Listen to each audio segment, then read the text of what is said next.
Ce projet, il est né en 2002 au détour d'un voyage. Je suis parti en Inde et j'avais décidé de faire un carnet de voyage. Et en fait, à l'issue de ce carnet de voyage, j'ai développé d'autres écritures sur d'autres voyages, toujours sur ce mode-là, en faisant du transfert de Polaroid. Pour expliquer techniquement, je prends du Polaroid, donc un film instantané, et je l'écrase sur du papier mouillé aquarelle.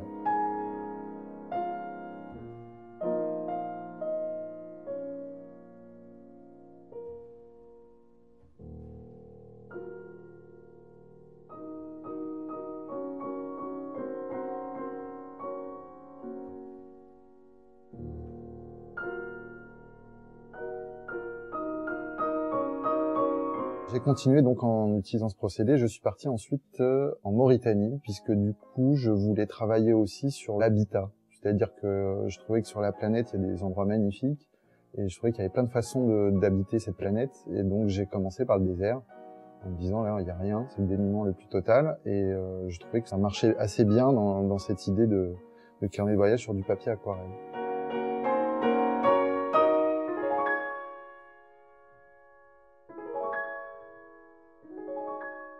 Après le désert, je me suis attaqué à la ville. Donc du coup, je suis allé en Chine parce que je me disais que la Chine, c'était quand même un endroit qui était en plein développement en 2005. Et je suis allé à Pékin et à Shanghai pour photographier plutôt de l'habitat dans une grande ville. Et puis ensuite, j'ai enchaîné sur le Mexique, où là, j'ai plutôt cherché à photographier des endroits denses avec des forêts tropicales. Je trouve que la nature au Mexique est absolument extraordinaire, donc ça s'y prêtait bien également.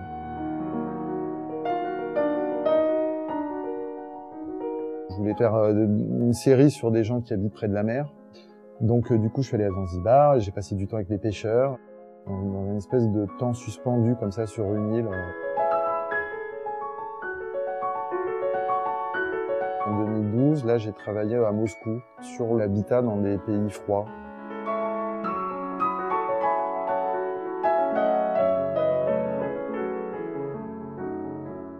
Le projet s'appelle Les Héliotropes, donc issu de ces carnets de voyage. J'ai choisi ce titre pour deux raisons. La première, par rapport à l'étymologie des héliotropes, qui veut dire qui est la faculté des plantes à se tourner vers le soleil.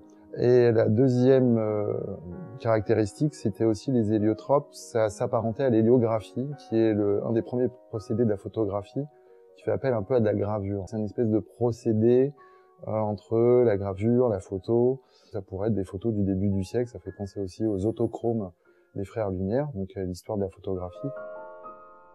J'adore le papier, j'adore la gravure, et c'est pour ça que j'ai essayé de mixer un petit peu avec le voyage, le carnet de voyage, qui était une écriture que je trouvais sans prétention, assez simple, que j'aimais beaucoup, avec mes petits papiers. Dans mes photos, qui sont plutôt des photos de paysages, il y a toujours la présence de l'homme dans ces paysages-là, ou une trace de l'homme. Le paysage est un prétexte pour en fait ramener à l'homme, et de toute façon l'homme s'intègre dans cet espace-là. Pour moi, un voyage, finalement, les ruines, ce qu'on appelle les vieilles pierres, quand je voyage, ça m'est assez égal, parce que finalement, ce qui m'intéresse, c'est plus les habitants de ces pays-là. Le voyage n'a d'intérêt que dans la découverte des habitants et des autres. J'ai fait un stop à Bordeaux et j'ai eu la chance de rencontrer Michel, la directrice de la galerie Le 69. Et du coup, le contact s'est très très bien fait et on a décidé, sans vraiment passer trop de temps à réfléchir, à se dire il faut absolument qu'on fasse une expo à Bordeaux dans cette galerie magnifique.